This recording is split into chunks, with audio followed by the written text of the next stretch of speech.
समझता हूँ, बल्कि इन सब बातों को माफ करता हुआ आपको समझाना अपना फर्ज जानता हूँ। पीछे बड़ी खा लगी क्योंकि आपके और पिताजी के बड़े गहरे संबंध थे, और जहाँ तक मुझे याद है आप उनके यहाँ बतौर खास मेहमान भी रह चुके हैं, इसीलिए मुझे आपसे हमदर्दी है। मेरे पास इतना वक्त नहीं है कि मैं तेरी फिजूल की बातें सुनूं।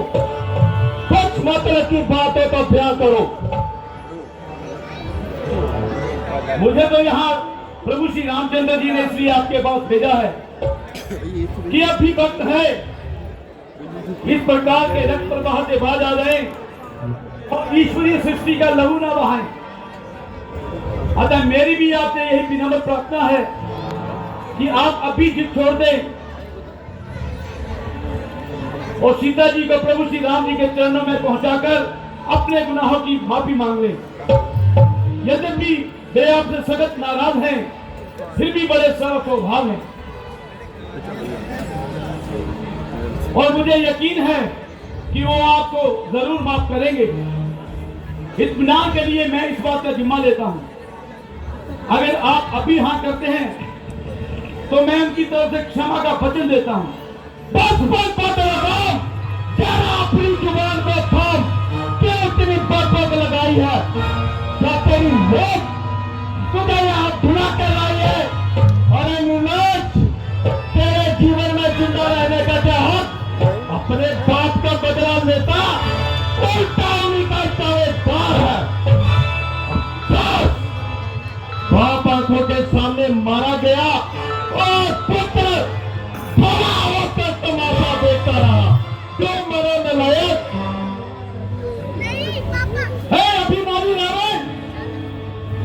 वास्तव में तेरा कसूर नहीं है, बल्कि होनी को यही मंजूर है।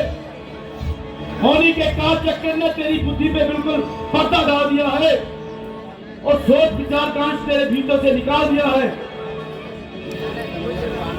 देखो, तुझे किसी ने अक्ल भी सिखाई है या पशुओं में रहकर अपनी अक्ल गवाई है? ध्यान आया, अक्ल सिखाता भी कौन?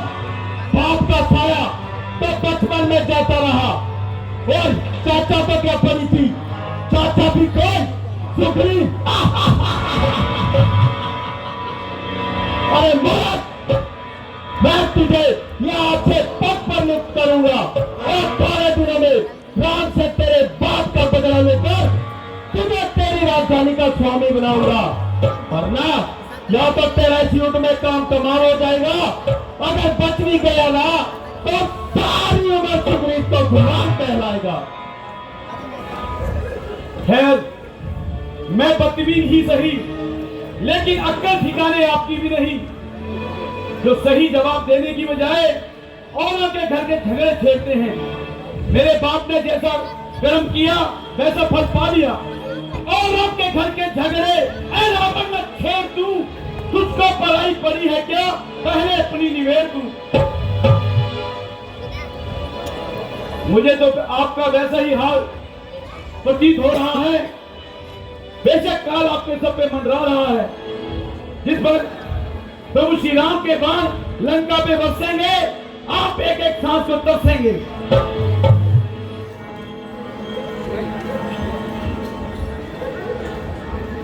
अफसोस, मेरा यहाँ आना ही बेफायदा हुआ। वक्त है अपनी संभल, जो बात का फायदा हुआ, तेरी बातों से तेरा ख्याल पैदा हुआ। क्या भविष्य तेरे कुल में पैदा नहीं होगा? आप अपनी सोचिए, क्या फिक्र मेरे बाप की होने वाली है वही हालत है महाराज आपकी? नहीं जानता तुझमें तो मेरे पास आता, तेरे बाप का बदला उसी बाप चुका था। न ये जहान विरोध खानी है, तेरे से आला हो गुजरे, न बाकी कुछ निशानी है। जान खाए हैं, तेरे जैसे छोकरे तो आज तक बनाए हैं, और आए होंगे कभी शायद जिस दिन बुढ़ापे में अक्ल मारी गई है आपकी, अक्ल के बुढ़ापे में जुबान का रोका चाहिए, चुप पे पकड़ गई है।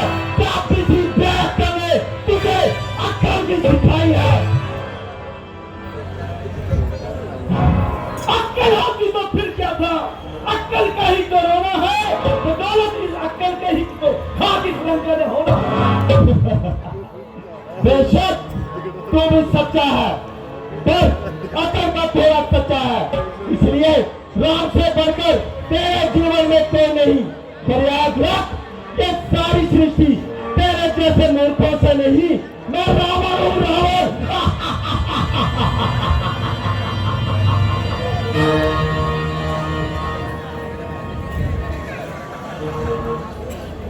मैं रामचंद्र जी की सेना का सबसे कमजोर इंसान हूं और तेरे विचार के अनुसार बिल्कुल नादान हूं, लेकिन तेरा ये भ्रम दूर करने के लिए मैं अपनी शक्ति का छोटा सा चमत्कार दिखाता हूं। मैं अपना पांव इस पृथ्वी पे जमाऊंगा, तेरे शूरवीरों में जो सबसे बलवान हो और जिसकी ताकत में तुझे पूरा अभिमान हो, वे आए और मेरा पांव पृथ्वी से उठा के दिखाए। तुम्हारी और हमारी हार जीत का फैसला इसी वक्त हो जाएगा। वरना अपने गुनाहों की माफी मांगकर सीता जी को राम जी के चरणों में पहुंचा देना। क्यों है हिम्मत?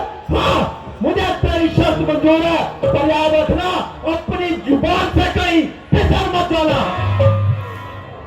तेरा विचार भाई हाथ है, वस्तुओं का प्राण प्राण के साथ है।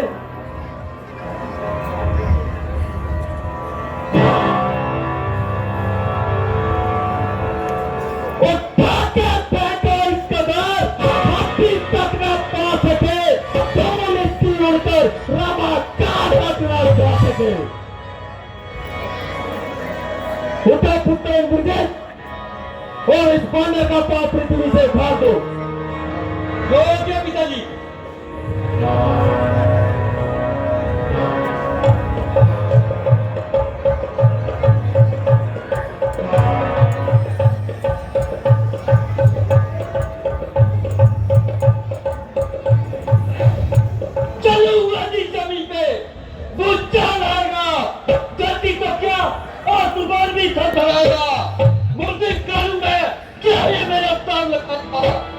भस्म हो जाएगा जो भी नजर उससे मिलाएगा। इसे तो एक झटके में कई चक्कर खिला दूं, चीज क्या दूसरी जमीन भी हिला दूं।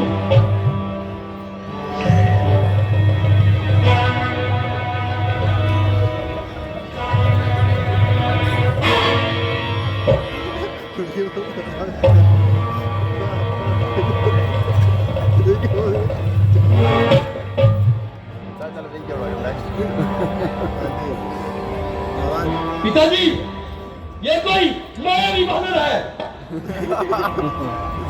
राधा कुंभकर्ण, उठो और इस बानर का पांव जमीन से उखाड़ दो।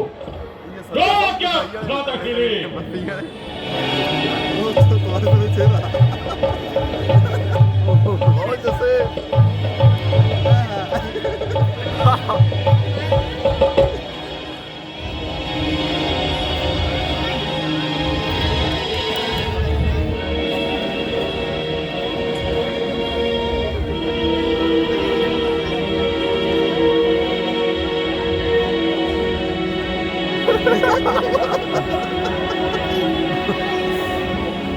उठा जब कदम मैंने कदम तेरा उठाने को न मिल पाएगी दीवार से कहीं मुंह छिपाने को।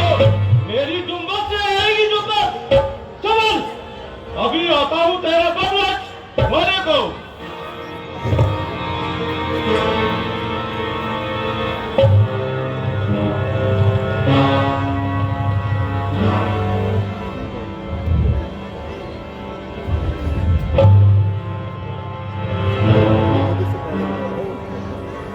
राताश्री, इस मायावी बांदर ने कोई ऐसी माया रची है जिससे हम इसका पांव नहीं उखाड़ पा रहे हैं। न जाने तुम्हारी शक्तियों को